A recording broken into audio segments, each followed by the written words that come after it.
Bismillahirrahmanirrahim. Assalamualaikum warahmatullahi wabarakatuh. Alhamdulillahillazi arsala rasulahu bil huda wa dinil haq liyashirahu 'ala ad-dini kullih wa kafa billahi shahida. Ashhadu an la ilaha illallah wahdahu la syarika lah wa asyhadu anna Muhammadan abduhu wa rasuluh la nabiyya ba'da. Allahumma salli ala Muhammadin wa ala alihi wa sahbihi wa mawala amma ba'd. Qala Allah ta'ala fi kitabil karim, a'udzu billahi minasy syaithanir rajim. Ya ayyuhalladzina amanu taqullaha haqqa tuqatih wa la tamutunna illa wa antum muslimun. Jamaah salat Isya dan tarawih yang dirahmati Allah Subhanahu wa taala. Mari kita selalu memanjatkan puji syukur kehadirat Allah Subhanahu wa taala yang dengan limpahan rahmat karunia serta hidayahnya hingga sampai dengan detik ini Allah masih memberikan berbagai macam kenikmatan, khususnya nikmat iman, Islam, kesempatan waktu luang, sehingga kita bisa menunaikan kewajiban kita sholat fardu isya, dan insya Allah nanti kita lanjutkan dengan sholat sunat tarawih.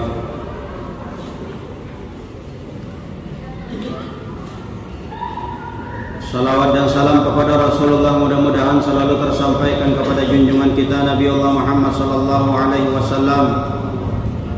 Berkat perjuangan beliau, pengorbanan beliau, mujahadah beliau, Islam sampai kepada kita sekalian. Bapak Ibu jamaah salat Isya dan tarawih yang dirahmati Allah Subhanahu wa taala. Malam ini kita masuki hitungan ke-8 dan 9 Ramadan 1443 Hijriah di tahun ini. Sudah semestinya bagi kita yang sudah melaksanakan 7 hari ibadah puasa bersyukur kepada Allah Subhanahu wa taala yang disertai dengan rasa kekhawatiran kita. Apakah ibadah puasa yang kita sudah laksanakan diterima oleh Allah atau tidak? Tapi kita selalu berdoa munajat, bermohon kepada Allah Subhanahu wa taala semoga ibadah puasa kita yang sudah kita kerjakan dan yang akan kita laksanakan selalu diterima oleh Allah Subhanahu wa taala. Bapak Ibu hadirin majelis yang dirahmati Allah Subhanahu wa taala. 3 pilar di dalam melaksanakan ibadah kepada Allah Subhanahu wa taala, di mana 3 pilar ini merupakan pondasi yang sangat kuat di dalam menentukan kualitas bahkan diterima dan tidaknya di dalam kita melaksanakan ibadah itu. Kedudukan ketiga pilar ini di dalam ibadah bagaikan kedudukan seekor burung, di mana rasa takut dan harap itu berada di 2 sayapnya, kiri dan kanan, yang harus seimbang, dan rasa cintanya itu terdapat di kepalanya yang menjadi pokok kehidupannya. Nah, kesempatan singkat ini kita sedikit untuk memahami ketiga pilar itu.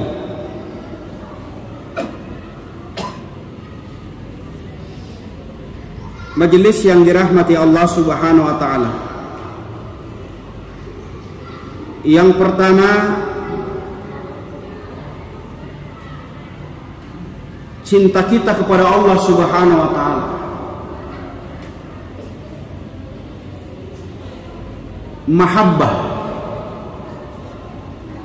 kecintaan seorang hamba kepada Rabb-Nya Allah Subhanahu wa taala, sehingga apapun yang menjadi ketentuan daripada apa yang dicintainya sudah menjadi satu keharusan. Dia mau tidak mau harus mengikuti apa yang menjadi ketentuan yang dia cintai itu. Jika seorang hamba mencintai Allah, maka dia akan rela melakukan seluruh hal yang diperintahkan dan menjauhi seluruh hal yang dilarang oleh yang dicintainya tersebut. Lalu tanda cinta kita kepada Allah Subhanahu wa taala, selain rela kita mengikuti apa yang menjadi perintah-perintah Allah, yang kita iringi pula dengan berupaya untuk tidak melakukan apa-apa yang menjadi larangannya. Tanda cinta kita kepada Allah Subhanahu wa taala itu juga membenci segala sesuatu apa yang dibenci oleh Allah Subhanahu wa taala.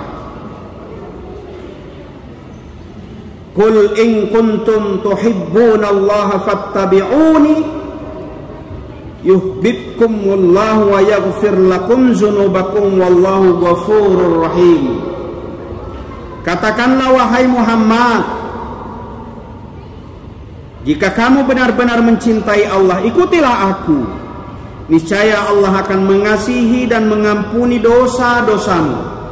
Allah Maha Pengampun lagi Maha Penyayang. Ali Imran ayat 31. Bukti kecintaan kita kepada Allah adalah dengan mengikuti Rasulullah dalam segala hal. Almar'u ma'a man ahabbah. Seorang itu akan bersama dengan orang yang dia cintai, kata Rasulullah, di akhirat nanti. Hadis riwayat Bukhari dan Muslim. Maka pilar pertama adalah rasa takut kita kepada Allah Subhanahu wa taala. Jadi kecintaan yang kita miliki kepada Allah Subhanahu wa taala, kita rela mengikuti apa-apa yang menjadi perintah, kita rela untuk tidak melakukan apa yang menjadi larangan-larangannya. Itulah tanda-tanda mahabbah kita kepada Allah Subhanahu wa taala.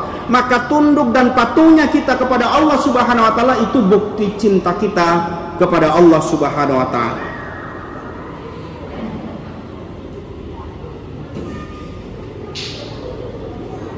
Lalu yang kedua, rasa khauf, takut, khawatir kita. Dengan adanya rasa takut, seorang hamba akan termotivasi, dia selalu mengejar, mencari ilmu, menambah wawasan. Dia terus belajar tanpa berhenti. Tidak puas dengan apa yang hari ini dia punya, tidak puas dengan ilmu yang hari ini dia miliki, tidak puas dengan amal-amal ibadah yang sudah dia lakukan. Dia terus berupaya mengupgrade dirinya agar dia terus belajar dan terus belajar. Nah, pilar yang kedua, takut kepada Allah Subhanahu wa taala, setelah mahabbah kita, kecintaan kita kepada Allah, maka dengan rasa takut itu seorang hamba akan termotivasi untuk terus mencari tahu dari apa yang dia takutkan. Beribadah kepada Allah semata agar bebas dari murka dan azabnya.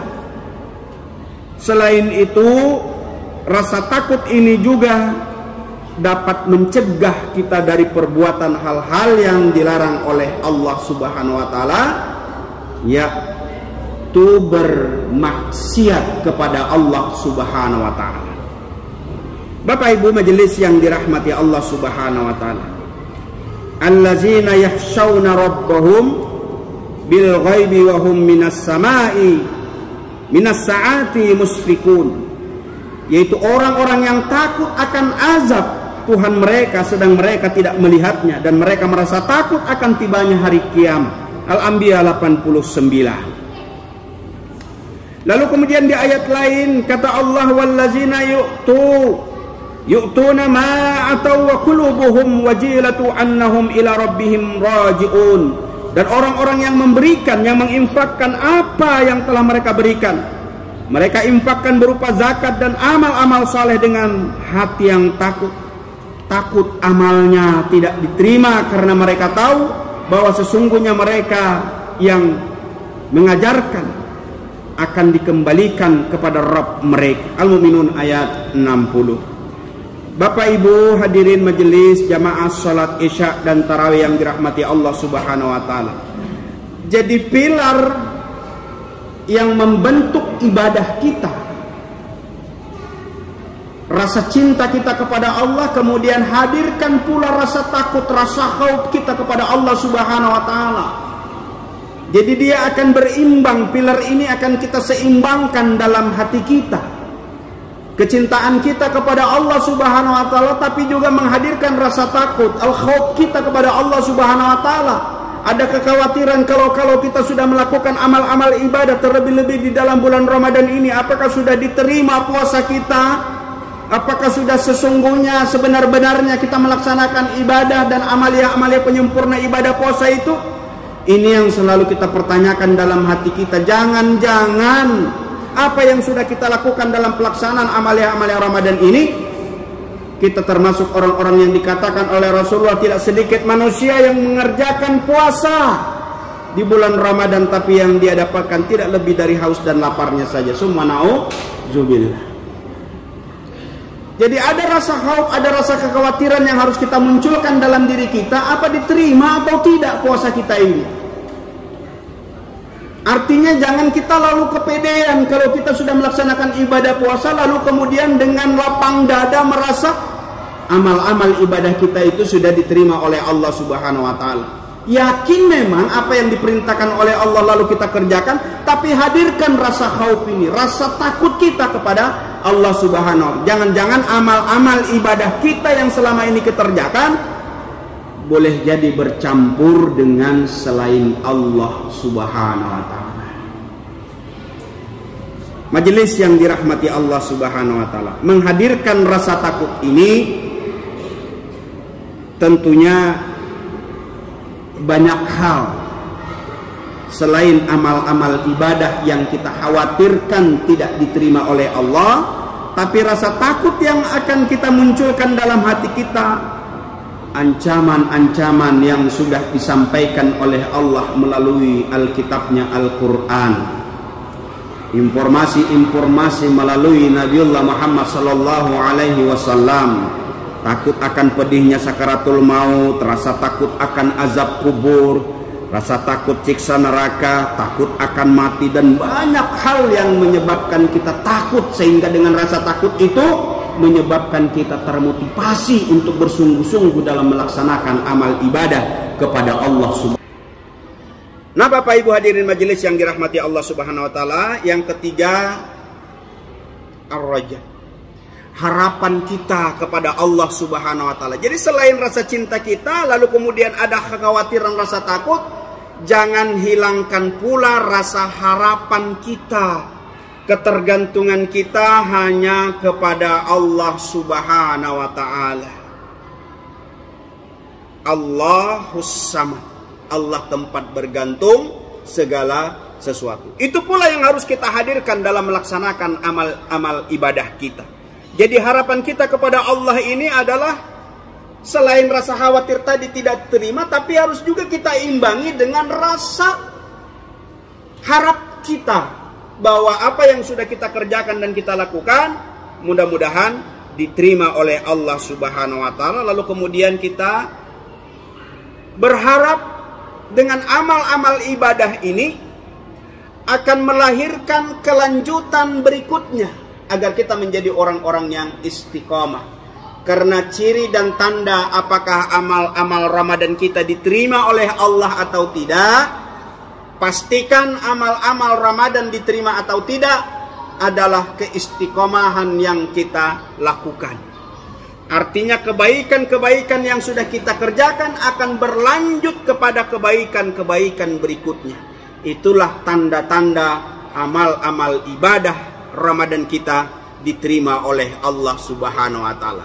Begitu amal-amal ibadah yang sudah kita lakukan di dalam amal liyah Ramadan kita, lalu kemudian tidak ada keistiqomahan, tidak berkelanjutan kepada kebaikan dan amal-amal berikutnya, pastikan itulah tanda tidak diterimanya amal-amal Ramadan kita. Maka tinggal kita mengintrospeksi diri kita masing-masing, apakah amaliyah yang akan dan sudah kita kerjakan nanti berkelanjutan pada kebaikan-kebaikan berikutnya.